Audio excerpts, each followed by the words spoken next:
Video আর video video করতে যতটা ভালো লাগে ভিডিও এডিট করতে ততটা খারাপ লাগে। আমার ভীষণ বোরিং লাগে ভিডিও এডিট করতে। যাই হোক, তোমাদের মানে একটু ল্যাথখোর, অনেক দিনের ভিডিও আজকে পোস্ট করছি, তার জন্য অনেক অনেক সরি। ভালো থাকতে বাগে তাড়ায় না, আমাকে না, আমার দিদিকে দেখো এই বুড়ো বয়সে সাইকেল চালাচ্ছে, পড়ে বলে কি হবে বলো তো। তো দিদিরা তো হঠাৎ আমাদের বাড়িতে এসেছিল কেন, এটা তো আগে ভিডিওতে বলেই দিয়েছি। তবে আজকে দিদিদের সঙ্গে বসে আমরা সব পরিবারে মিলে মেলায় যাচ্ছি। তো আমার জামাইবাবুর মুখটা গোমড়া হয়ে আছে কেন ভাই? নির্ঘাত দিদি আর জামাইবাবু ঝগড়া লেগেছে, তাই দুজনের মুখ পুরো কুলো ব্যাঙের মতো হারিয়ে হয়ে গেছে। ফাইনালি এখন আমরা মেলায় চলে এসেছি, ইতিমধ্যে কিন্তু মেলা উঠে গেছে আমাদের কাঁথি থেকে, কিন্তু ভিডিওটা আমি আজকে পোস্ট করছি, তার জন্য অনেক সরি গো। তাই দিদি এসেছিল কলকাতা থেকে আমাদের বাড়িতে, মানে কাঁথিতে, তাই দিদিকে নিয়ে একটু মেলায় এসেছিলাম। আমাদের কাঁথিতে বৈশাখী মেলা বসছিল, তবে এখন আর নেই। তবে শেষ মেলায় গিয়ে একটা কানে নিলাম, দিদির জন্য একটা কভার নিলাম। আর জানো তো, এই যে আমার সঙ্গে দেখা হলে যে অনেকে কথা বলো, তার জন্য না অনেক ধন্যবাদ। আমার খুব ভালো লাগে তোমরা এসে আমার সাথে কথা বলো, লজ্জা পাবে না, নির্ভয়ে আমার কাছে আসো, আমার সাথে কথা বলো। তোমরা আমার সঙ্গে কথা বললে সত্যি আমার খুব ভালো লাগে, আমার খুব আনন্দ লাগে যে তোমরা আমাকে এত মানুষ চিনছো, আমার সাথে কথা বলছো, সত্যি আমার খুব ভালো লাগে। তো মেলায় গিয়ে আমরা পাপড়ি চাট খেয়েছিলাম। আর জানো তো, এই যে পাপড়ি চাটের দোকানটা দেখছো, যেই দিন মেলা বসেছিল তবে থেকে যে আমি কাকুর হাতে পাপড়ি চাট খাচ্ছি, মানে শেষ মুহূর্তেও কাকুর হাতে পাপড়ি চাট খেয়েছি, মানে মেলার শেষে পর্যন্ত। পাপড়ি চাট সত্যি কথা বলতে আমার দীঘার ভালো লাগে। আর একটা খেয়েছিলাম আন্দুলে, সেটাও বেশ ভালো ছিল, কিন্তু এই পাপড়ি চাট আবার মিস করা যাবে। মেলার পাপড়ি চাটের টেস্ট আরো অন্যরকম, একটা আলাদা ফিলিংস। পাপড়ি চাট আমরা খাচ্ছি, আর পাপড়ি চাটটা সত্যি দারুণ খেতে, টক টক মিষ্টি মিষ্টি দারুণ খেতে লেগেছে। দিদিভাই তো বলছে ভালো। আর জানো তো, এই প্রথম আমার জামাইবাবু পাপড়ি চাট খাচ্ছে। অ্যাকচুয়ালি আমার জামাইবাবু আবার হুটহাট করে কোনো জিনিস খায় না, পছন্দ না হলে বা ভালো না হলে। হে এভরিওয়ান, কালকে রাতের ভিডিওটা আমি এন্ড করে দিয়েছি। সকাল সকাল দিদিরা বাড়ি চলে গেছে, মানে কলকাতা চলে গেছে। আর আজকে আমাদের বাড়িতে হঠাৎই দাদুর শ্রাদ্ধ পড়ছে, মানে আমার দাদুর শ্রাদ্ধ। তো এটা আমার বাড়িতে প্রথম শ্রাদ্ধ পড়ছে আমার দাদুর, কারণ এর আগে দিদার শ্রাদ্ধ পড়তো, এই প্রথম আমাদের ঘরে দাদুর শ্রাদ্ধ পড়ছে। অ্যাকচুয়ালি দাদুর শ্রাদ্ধ তো আমার জেঠু দিত, এখন তো আর জেঠু বেঁচে নেই, তাই আমাদের ঘরেই শ্রাদ্ধটা দেওয়া হচ্ছে। যাই হোক, সকাল সকাল বলেনি ব্রাহ্মণ মশাই, অনেক বেলাতে বলেছে, তাই তাড়াহুড়ো করে বাবা বাজার গেছিল, বাজার থেকে জিনিসপত্র নিয়ে এসে খুব তাড়াহুড়ো করে এই শ্রাদ্ধ প্রিপারেশনটা শুরু হলো। সকাল সকাল গিয়ে বাজার তো নিয়ে চলে এসেছে, আর মা সকাল সকালে কিন্তু পুজোটাও সেরে ফেলেছে। যেহেতু আমার শরীরটা একটু খারাপ, তাই আমি পুজোর কোনো কাজেই আমি হাত দিতে পারিনি।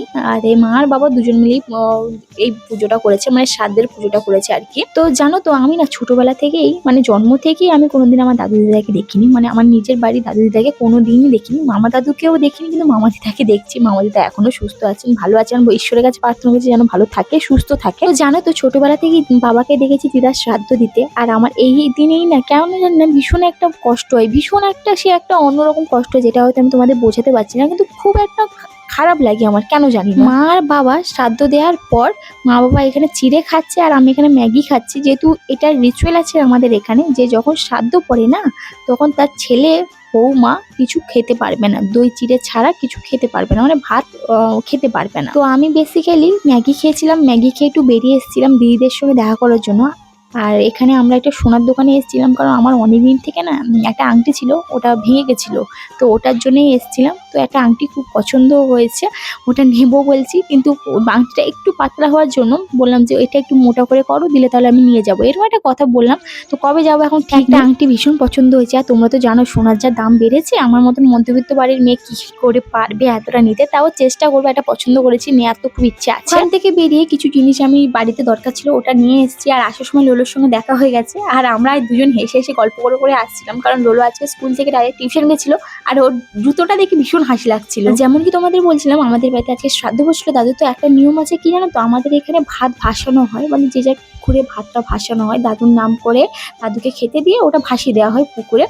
তো এটা যতক্ষণ না ভাসানো হবে ততক্ষণ কিন্তু দাদুর ছেলে বৌমা, মানে আমার বাবা মা কিন্তু ভাত গ্রহণ করতে পারবে না। একটা টুইস্ট আছে, যখন ভাত বাড়া হয় না, মানে এই যে ভাত খেতে দেওয়ার জন্য যখন ভাত বাড়া হবে, যা দেওয়া হবে একবার, মানে এক চামচি বা এক বাটি যা দেওয়া হবে একবারই দিতে পারবো, দ্বিতীয়বার দেওয়া যাবে না। সে অল্প হোক বা বেশি, যাই দেবে একবার দেবে, দুবার দেওয়া যায়। আর হ্যাঁ হ্যাঁ, আর একটা রিচুয়াল আছে, যে যা দেবে বিজোড় সংখ্যা দেবে, মানে জোড় সংখ্যা দিতে নেই, হয় 11, 13, 7, 9 এরকম ভাবেই দিতে হয়, বুঝলে তো। এইসব নিয়ম তোমাদের কোথায় কোথায় আছে বলো তো? আমাদের তো এখানে এইসব নিয়ম আছে। আচ্ছা, তোমাদের ওদিকে কেমন নিয়ম আছে বলো তো? কি নতুন নতুন নিয়ম, তাই তো? আমি জানি এইসব নিয়ম অনেক জায়গায় নেই, কারণ আমার পিসিদের ওখানে আবার দেখেছি যে ভাত বেড়ে ভাসানো হয় না, একটা রুমের মধ্যে দিয়ে দেওয়া হয়, দিদিদের ওখানেও দেখেছি।